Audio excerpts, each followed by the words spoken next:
In Chapter 6, we'll address more of these motivations for denying the strong evidence for the existence of God. But first, in Chapter 5, we'll explore more persuasive evidence for a designer, the evidence found in life itself. Chapter 5, The First Life, Natural Law or Divine Awe. God never performed a miracle to convince an atheist, because his ordinary works provide sufficient evidence. Ariel Roth. Take out the garbage. Mom. 16-year-old Johnny came down from his bedroom and stumbled into the kitchen to get a bowl of his favorite cereal, Alphabets. When he got to the table, he was surprised to see that the cereal box was knocked over, and the alphabet letters spelled out, "Take out the garbage. Mom," on the placemat. Recalling a recent high school biology lesson, Johnny didn't attribute the message to his mom. After all, he'd just been taught that life itself is merely a product of mindless natural laws. If that's the case, Johnny thought, why couldn't a simple message like, "Take out the garbage, Mom," be the product of mindless natural laws as well? Maybe the cat knocked the box over, or an earthquake shook the house. No sense jumping to conclusions. Johnny didn't want to take out the garbage anyway. He didn't have time for house chores. This was summer vacation, and he wanted to get to the beach. Mary would be there. Since Mary was the girl Scott liked too, Johnny wanted to get to the beach early to beat Scott there. But when Johnny arrived, he saw Mary and Scott walking hand in hand along the shore. As he followed them at a distance, he looked down and saw a heart drawn in the sand with the words, "Mary loves Scott," scrawled inside. For a moment, Johnny felt his heart sink. But thoughts of his biology class rescued him from deep despair. Maybe this is just another case of natural laws at work, he thought. Perhaps sand crabs or an unusual wave pattern just happened to produce this love note naturally. No sense accepting a conclusion he didn't like. Johnny would just have to ignore the corroborating evidence of the hand-holding. Comforted by the fact that principles learned in his biology class could help him avoid conclusions he didn't like, Johnny decided to lie down for a few minutes to get a little sun. As he put his head back on his towel, he noticed a message in the clouds. "Drink Coke," the white puffy letters revealed on the sky-blue background. Unusual cloud formation, Johnny thought. Swirling winds, perhaps? No, Johnny couldn't play the game of denial any longer. Drink Coke was the real thing. A message like that was a sure sign of intelligence. It couldn't be the result of natural forces, because natural forces have never been observed to create messages. Even though he never saw a plane, Johnny knew there must have been a skywriter up there recently. Besides, he wanted to believe this message. The hot sun had left him parched, thirsting for a Coke. Simple life? There's no such thing. One needs to be playing with only half a deck or be willingly blind to suggest that messages like "Take out the garbage, Mom," and "Mary loves Scott" are the work of natural laws. Yet these conclusions are perfectly consistent with principles taught in most high school and college biology classes today. That's where naturalistic biologists dogmatically assert that messages far more complicated are the mindless products of natural laws. They make this claim in trying to explain the origin of life. Naturalistic biologists assert that life generated spontaneously from non-living chemicals by natural laws without any intelligent intervention. Such a theory might have seemed plausible to a 19th century scientist who didn't have the technology to investigate the cell and discover its amazing complexity. But today, this naturalistic theory flies in the face of everything we know about natural laws and biological systems. Since the 1950s, advancing technology has enabled scientists to discover a tiny world of awesome design and astonishing complexity. At the same time that our telescopes are seeing farther out into space, our microscopes are seeing deeper into the components of life. While our space observations have yielded the anthropic principle of physics, which we discussed in the last chapter, our life observations are yielding an equally impressive anthropic principle of biology.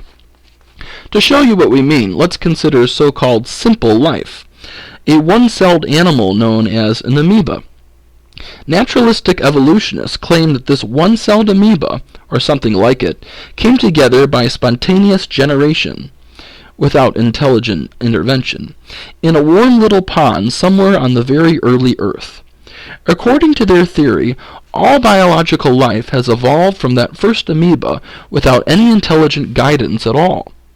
This, of course, is the theory of macroevolution, from the infantile to the reptile to the gentile, or from the goo to you via the zoo. Believers in this theory of origin are called by many names: naturalistic evolutionists, materialists, humanists, atheists, and Darwinists. In the remainder of this chapter and the next, we'll refer to believers in this atheistic evolutionary theory as Darwinists or atheists. This does not include those who believe in theistic evolution, that evolution was guided by God. Regardless of what we call the true believers in this theory, the key question for us is this: is their theory true? It appears not. Forget the Darwinist assertions about men descending from apes or birds evolving from reptiles. The supreme problem for Darwinists is not explaining how all life forms are related, although as we'll see in the next chapter, that's still a major problem. The supreme problem for Darwinists is explaining the origin of the first life. For unguided, naturalistic macroevolution to be true, the first life must have generated spontaneously from non-living chemicals. Unfortunately for Darwinists, the first life, indeed any form of life, is by no means simple. This became abundantly clear in 1953 when James Watson and Francis Crick discovered DNA, the chemical that encodes instructions for building and replicating all living things. DNA has a helical structure that looks like a twisted ladder. The sides of the ladder are formed by alternating deoxyribose and phosphate molecules, and the rungs of the ladder consist of a specific order of 4 nitrogen bases. These nitrogen bases are adenine, thymine, cytosine, guanine, which commonly are represented by the letters A, T, C, and G. These letters comprise what is known as the 4-letter genetic alphabet. This alphabet is identical to our English alphabet in terms of its ability to communicate a message, except that the genetic alphabet has only 4 letters instead of 26. Just as the specific orders of the letters in this sentence communicates a unique message, the specific order of A, T, C, and G within a living cell determines the unique genetic makeup of that living entity. Another name for that message or information, whether it's in a sentence or in DNA, is specified complexity. In other words, not only is it complex, it also contains a specific message. The incredible specified complexity of life becomes obvious when one considers the message found in the DNA of a one-celled amoeba, a creature so small several hundred could be lined up in an inch. Staunch Darwinist Richard Dawkins, professor of zoology at Oxford University, admits that the message found in just the cell nucleus of a tiny amoeba is more than all 30 volumes of the Encyclopedia Britannica combined, and the entire amoeba has as much information in its DNA as 1,000 complete sets of the Encyclopedia Britannica. In other words, if you were to spell out all of the A, T, C, and G in the unjustly called primitive amoeba, as Dawkins describes it, the letters would fill 1,000 complete sets of an encyclopedia. Now, we must emphasize that these 1,000 encyclopedias do not consist of random letters, but of letters in a very specific order, just like real encyclopedias. So here's the key question for Darwinists like Dawkins. If simple messages such as "take out the garbage, Mom," "Mary loves Scott," and "drink Coke" require an intelligent being, then why doesn't a message of 1,000 encyclopedias long require one? Darwinists can't answer that question by showing how natural laws could do the job. Instead, they define the rules of science so narrowly that intelligence is ruled out in advance, leaving natural laws as the only game in town. Before we describe how and why Darwinists do this, let's take a look at the scientific principles that ought to be used in discovering how the first life began. Investigating the origin of first life. Many evolutionists, as well as many creationists, speak as if they know, beyond any doubt, how the first life came into existence. Both, of course, cannot be right. If one is right, the other is wrong. So how can we discover who is right? The following fact is obvious, but often overlooked. No human observed the origin of the first life. The emergence of the first life on Earth was a one-time, unrepeatable historical event. No one was present to see it. Neither evolutionists nor creationists were there, and we certainly can't travel back in time and directly observe whether the first life was created by some kind of intelligence or arose by natural laws from non-living materials. That raises an important question. If we can't directly observe the past, then what scientific principles can we use to help us discover what caused the first life? We use the same principles that are utilized every day in our criminal justice system, forensic principles. In other words, the origin of life is a forensic question that requires us to piece together evidence, much like detectives piece together evidence from a murder. Detectives can't go back in time and witness the murder again.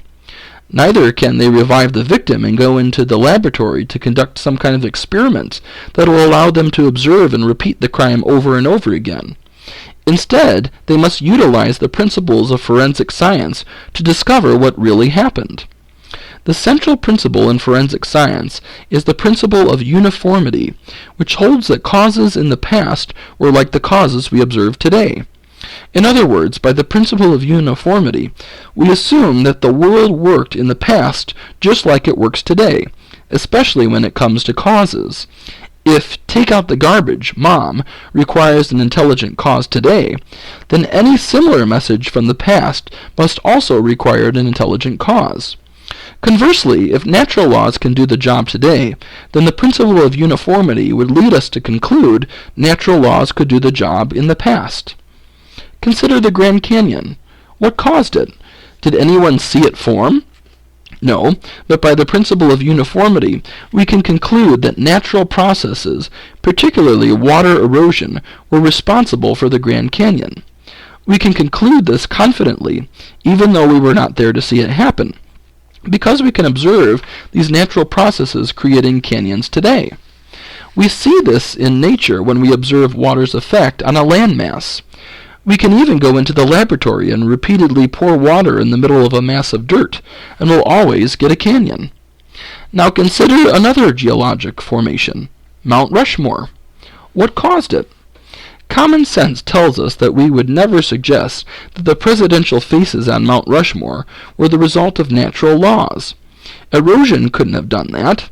Our common sense is actually the principle of uniformity. Since we never observed natural laws chiseling a highly detailed sculpture of a president's head into stone at the present time, we rightly conclude that natural laws couldn't have done it in the past either. Today, we see only intelligent beings creating detailed sculptures. As a result, we rightly conclude that, in the past, only an intelligent being, a sculptor, could have created the faces on Mount Rushmore. In the same way, when we look at the first one-celled life, the principle of uniformity tells us that only an intelligent cause could assemble the equivalent of 1,000 encyclopedias. Natural laws never have been observed to create a simple message like drink Coke, much less a message 1,000 encyclopedias long.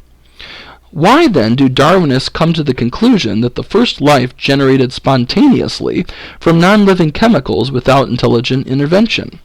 Spontaneous generation of life has never been observed.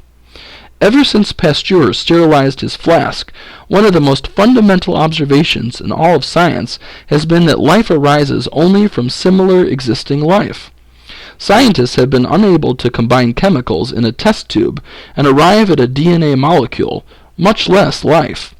In fact, all experiments designed to spontaneously generate life, including the now discredited Urey-Miller experiment, have not only failed, but also suffer from the illegitimate application of intelligence.